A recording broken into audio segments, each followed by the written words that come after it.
Today, it's not just being in the groove. I think we are on the wave because we're going to be looking at the innovative world of alternative channels. And why?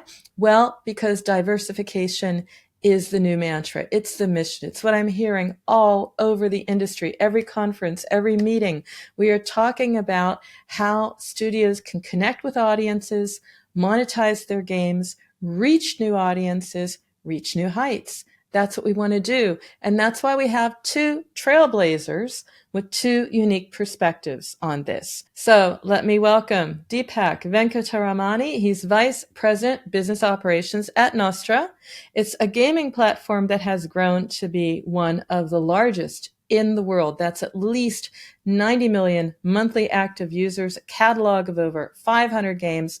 So it's innovation that is real and has measurable impact. And speaking of impact, we're fortunate to have you, Deepak, because this is a platform that we want to learn more about.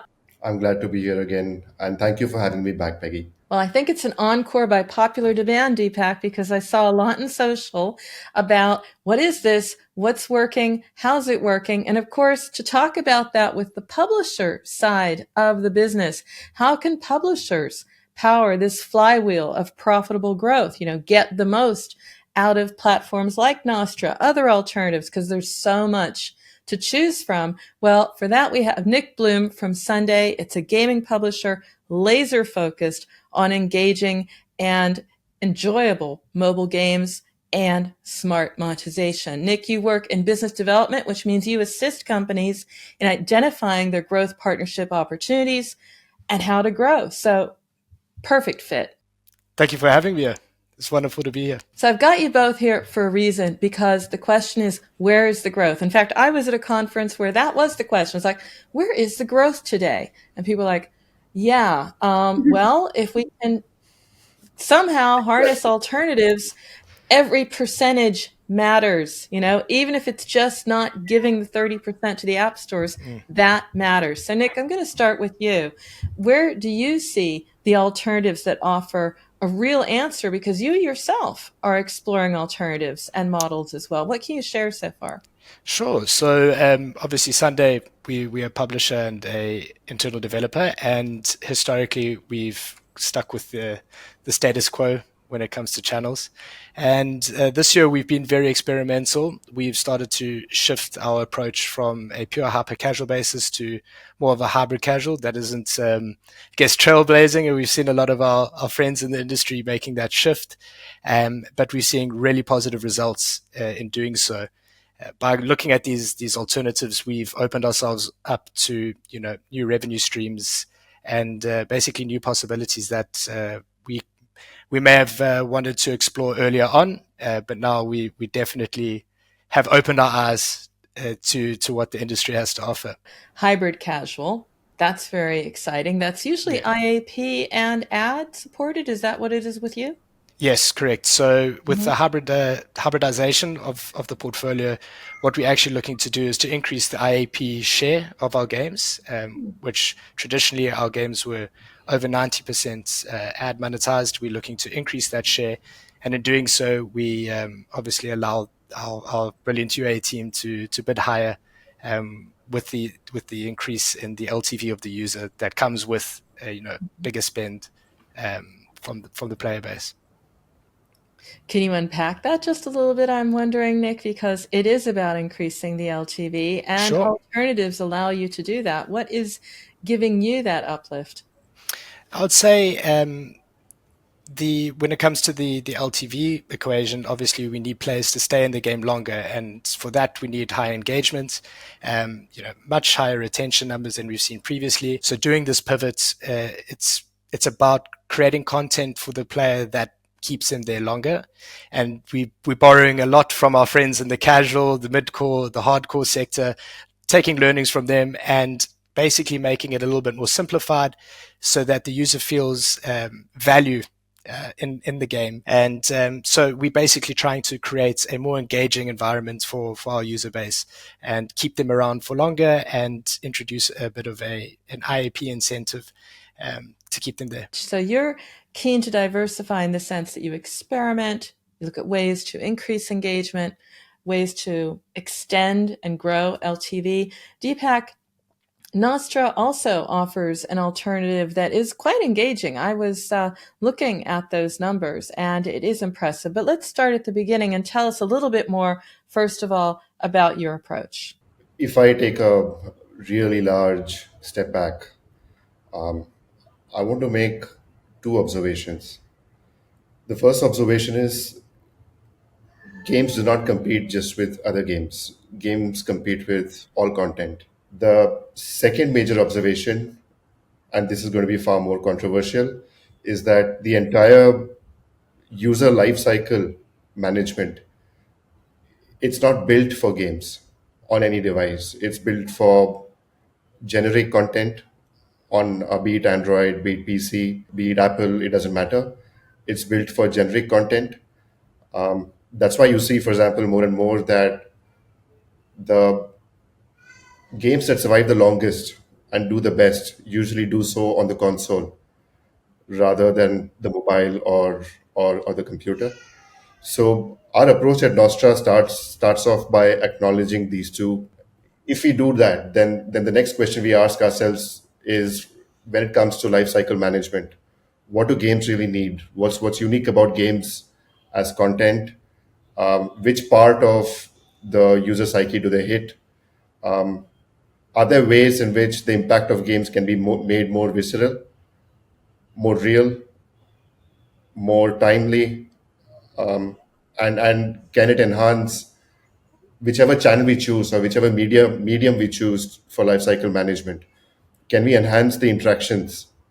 Because going back to the first point, a game is pretty much the only form of content which is interactive in its true sense in the digital world.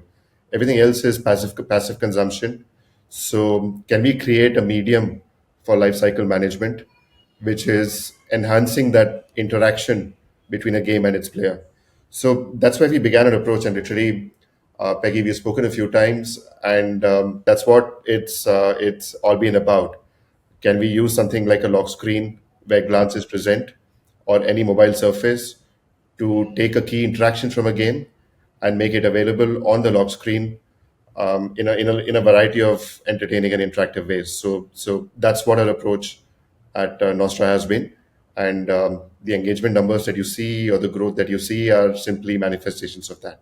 So I like that. Publishers become life cycle experts and yeah, ninjas in a way, maestros, because they have to orchestrate all of these touch points, and you're exploring those touch points, alternative channels. But the way that Deepak explains it, it's also touch points. It's making certain that the game is where the audience is.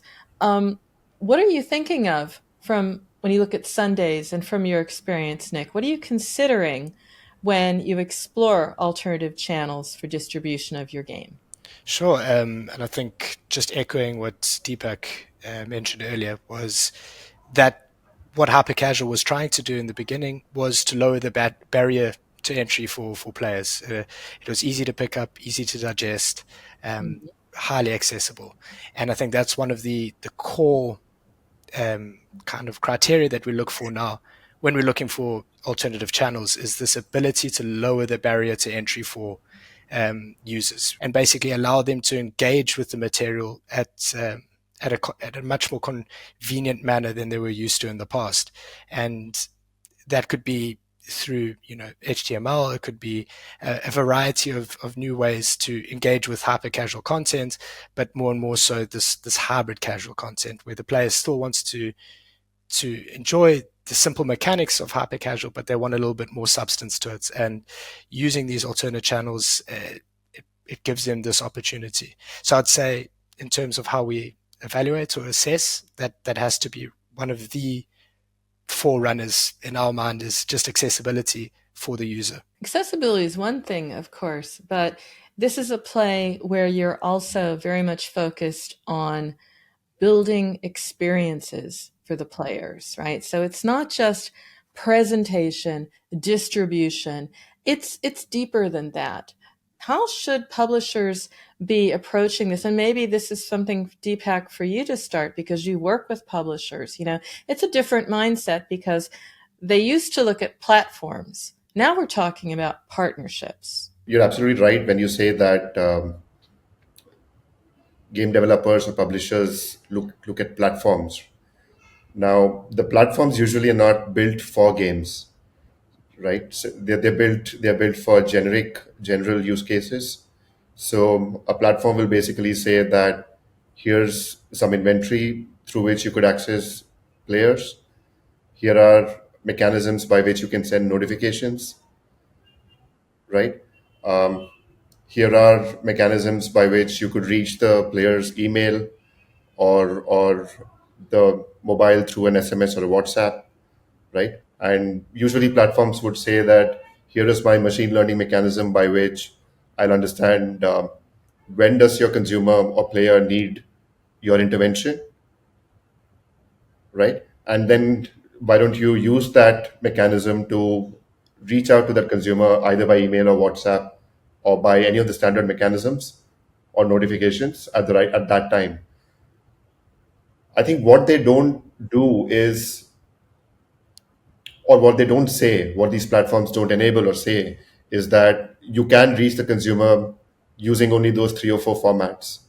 And it's usually a creative or a text, right? Or a combination of these two. A more evolved platform would allow you to reach out using a video, right? But that's about it. But when you look at a game, right, the core mechanic is the most exciting part. That's what's going to enable the consumer or the player to connect with that game for a really long period of time. Now, my assertion is, how well are you going to be able to describe the core mechanic to the player via text? There's not much you can say that's going to be extremely attractive. So what's really happening is games are being forced to use general mechanisms to communicate with the consumer and trying to make that work for their unique use cases, right? So to answer your question, Peggy, the way I would look at it is, at least from a Nostra perspective, given the access we have on the lock screen, what we're trying to do is, can we break down the game into its simple fundamental mechanics or loops? And these mechanics and loops are by definition interactive in nature, right? And can we create software toolkits which allow these interactions to manifest on various mobile surfaces? I keep going back to an example of an asynchronous gameplay. I make a move, then I wait for you to make the move. The way this would get solved is through a notification. But on the lock screen, the question we ask ourselves is, once player A has made the move, can we prompt player B to make the move on the lock screen wallpaper? And using Android configurations, can we also complete the move for player B from the wallpaper itself without actually having to navigate to the game every time? I go back to what Nick was saying about reducing the barriers of access. So this does that. This brings it down to zero. So there is no barrier to access anymore. But by by by taking that interaction and making it available on the wallpaper on the lock screen, we remove the need for navigation to and fro from the game almost completely. So that's the way we would look at it. Because that's fascinating. We're talking about breaking down the barriers, and what barrier is there if it's there on the screen. I don't even have to open it up. And while it sounds very like out there and would it work and how can it work? I mean, it's an evolution in a way of the mentality that brought us things like mini games in the first place, breaking down what a game is to make it accessible, to make it snackable. You're absolutely right that by reinventing how engagement actually works or could work for games, we believe that this could create an entirely new medium or protocol of communication with players. So, Nick, you have almost an embarrassment of riches. There are a number of platforms out there, and Yeah. I was just reading, of course, just very recently about the sort of the showdown between Google and Epic Games. So it's going to be more, not Yeah. less. And for our audience, they're looking at choosing the platforms. They want to understand reach and the balance between reach and engagement. No real answers here, but I'd be very interested in hearing more about your criteria for choosing the opportunities. Because I guess you could take all of them, but some people want to focus. How do you focus? Sure, I think it's a brilliant question, and it's something that's been raised at Sunday a few times already.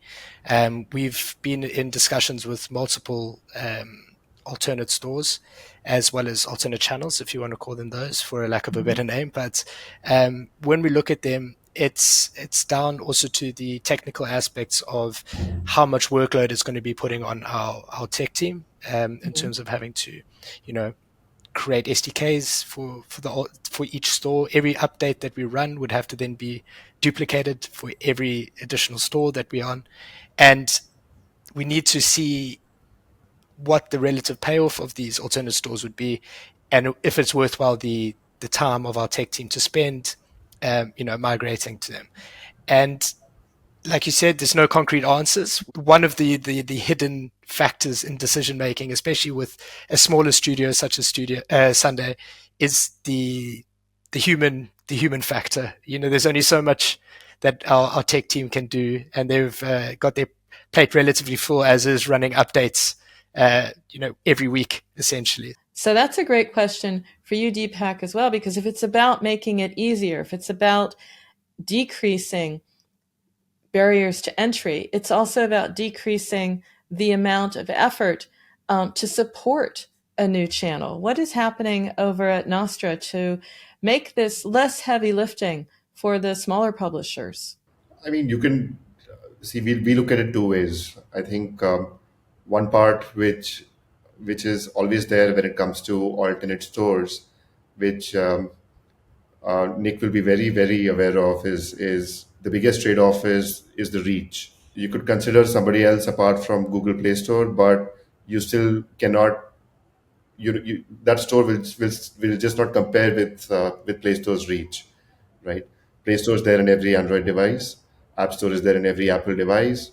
But any alternate store will have to go through its own growth cycle before it becomes extremely relevant to game developers, right? That's one. The second part is we are not trying to become an alternative app store or an alternative to Play Store. We completely understand that maintaining multiple builds is extremely tough. It's extremely backbreaking. Maintaining parity in development in terms of life cycle of the game across all these builds is very tough. In fact, in my previous experience as a game developer, we experimented a lot with the OEM and telco app stores, and we just eventually sort of forgot about it and focused all our efforts on the main store, right? And that's what ends up happening. So we're not trying to build a separate app store, and I know there are far bigger players than us who are doing that actively. What we are focused on doing is to, again, irrespective of where the game gets downloaded from, can we create interaction opportunities on mobile surfaces for that game with their players, both prospective players and their current players? And the way we are doing it is we're able to boil it down to a single SDK or a single toolkit which needs to be integrated one time.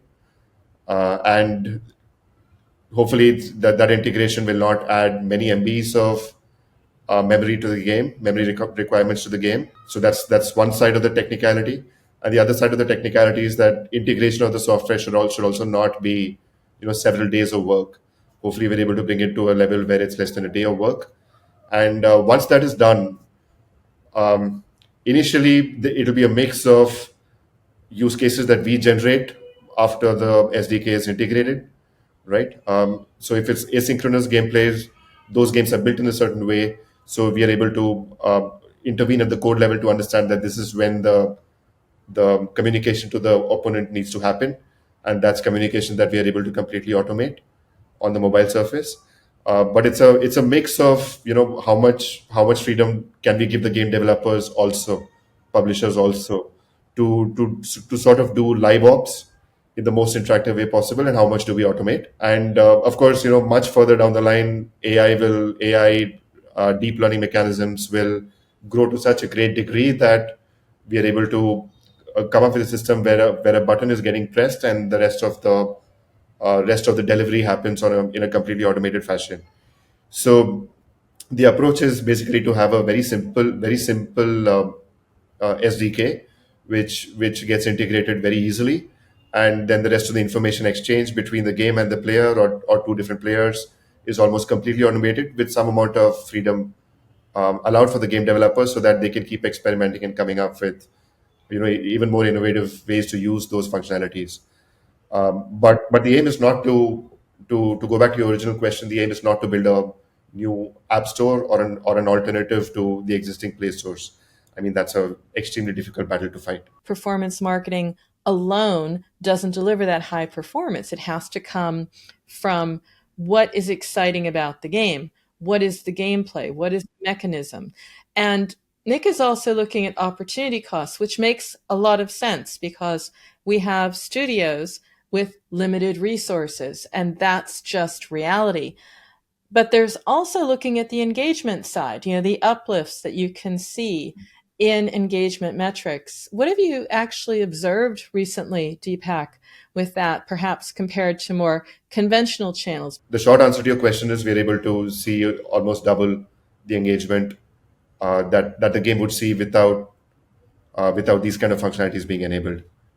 And this I'm talking about from active actual results that we've seen on the Nostra platform. Nick, you're, of course, wanting to reach higher retention numbers. Retention engagement, that is the real prize here. What's a range to aim for? Doubling the engagement is, I think, every developer's dream. So if Deepak can guarantee that, I think everyone will be knocking at Nostra's door in the very near future. And with regards to Sunday's approach, we've invested heavily into our teams, our internal development teams. We've pivoted a large portion of our publishing units into LiveOps, and really, I guess, helping the lifecycle management, as Deepak put it, really ensuring that the player feels valued throughout the entire time with us when they launch a game to the time they close it. We've brought in a new director of gaming, Christian Ballas. He used to work on Subway Surfer, My Talking Tom. So we really are starting to bring in talent that has worked on games that have, massive player bases and, retention figures that every studio could only ever dream of. We've recently brought in a new game economist, a new product owners from the casual scene. So it's, if you just look at our track record in who we're bringing into Sunday at the moment, it's, there's no hiding the fact where we see the future of mobile gaming. And like you said, retention and engagement is always going to be the cornerstone of what a game studio relies on when developing their games. And we're definitely not holding back any punches with regards to finding top talents to come and help us on this journey while we try and find that perfect balance in this hybrid casual space. Definitely leaning towards the casual influence a bit more, which originally we shunned away from a bit because of the impact on your CPI when trying to attract the user. But now we've got this really healthy balance of this hyper casual marketing, getting in players, at a relatively low price point, and then still getting them to stick around longer than we would have ever imagined in the past. So yeah, I'd say watch the space in the next couple of months at Sunday.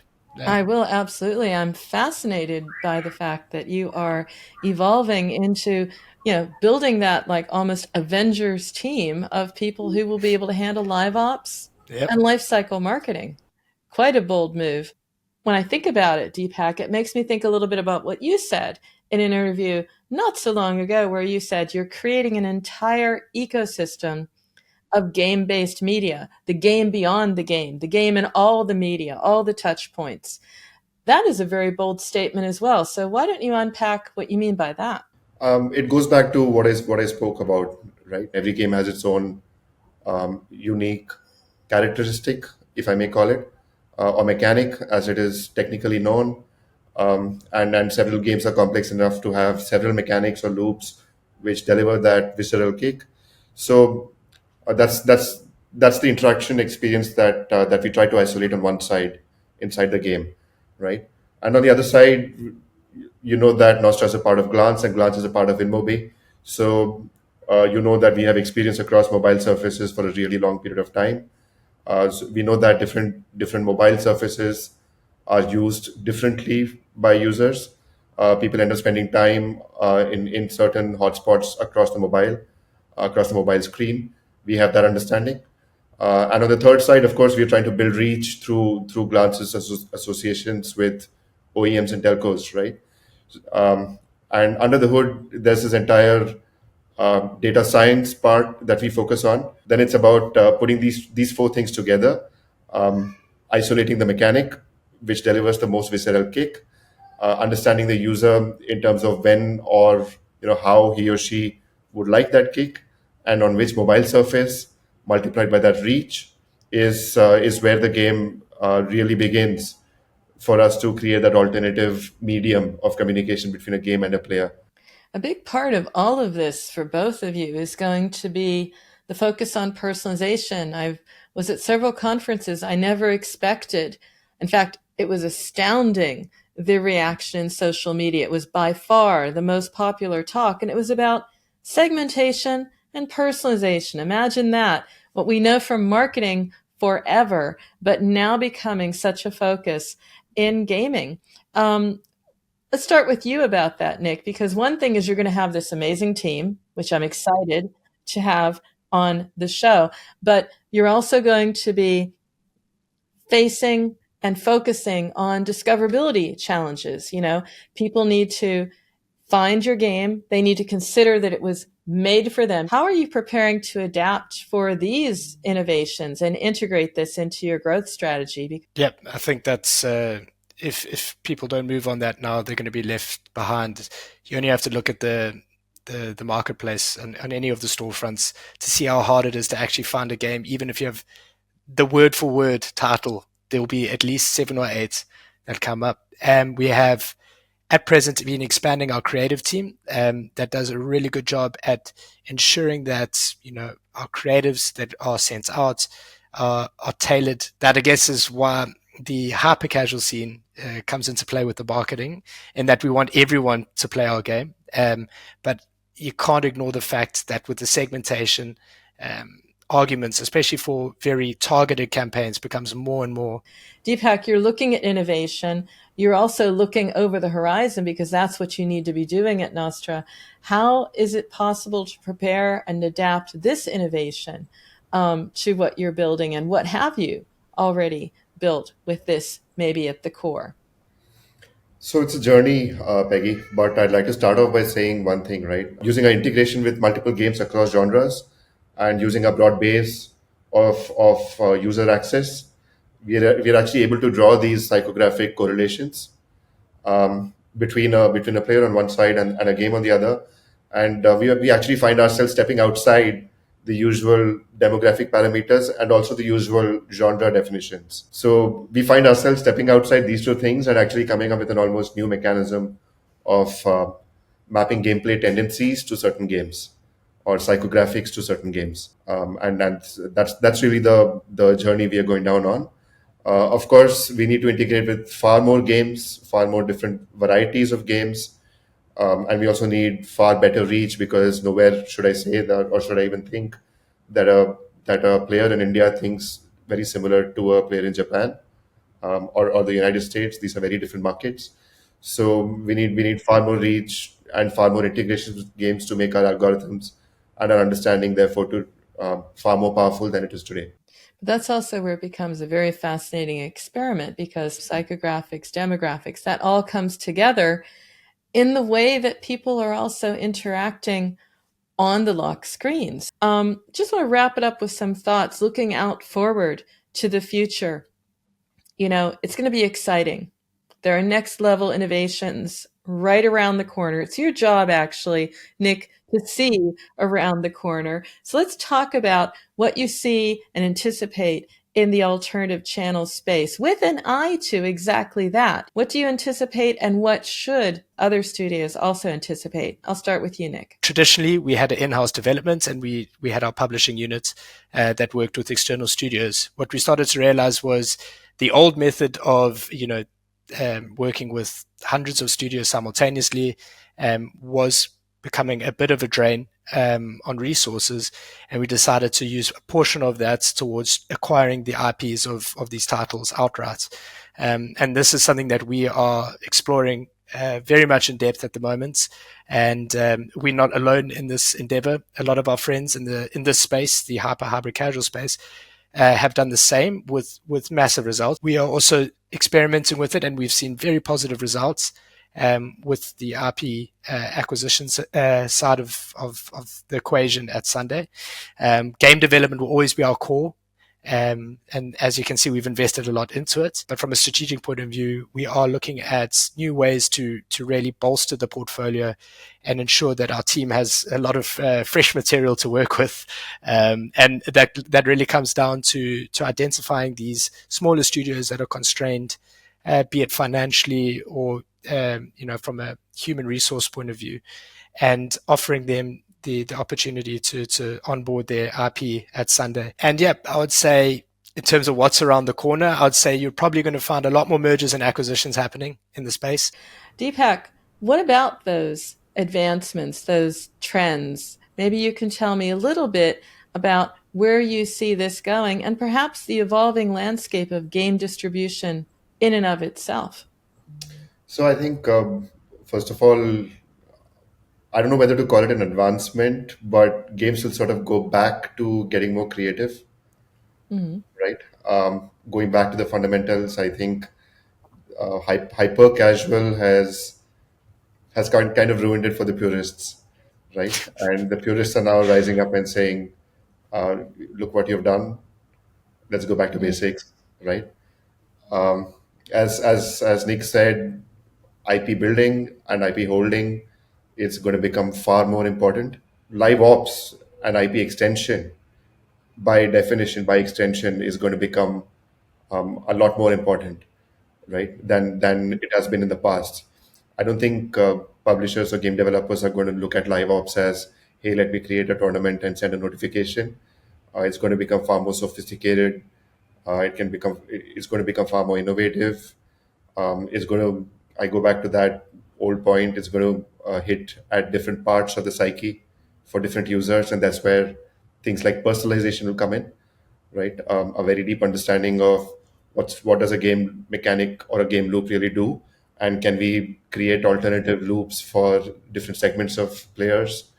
And that's where we as Nostra will sort of come in and say that you can do these kind of interactions on different mobile surfaces for different people at different points of time, at times that you choose. So that's, hopefully we'll be able to play a small role in that part. And lastly, as I said, like one thing that will support all of this is data science, right? Understanding the user and user psyche outside the traditional definitions of demographics, right? So that in a nutshell is 4 or 5 advancements that I think will massively change the game development industry as we know it, and game distribution as we know it, and hopefully that's where we as Nostra could help a couple of these things come alive with our command on the surfaces and with our understanding of players. Because it will boil down to player understanding, and that means that in that case, more is better. The alternative channels are also additional touch points, additional places to experiment, to adapt, and to prepare. So that's an exciting look into the future, into future trends that we need to be preparing for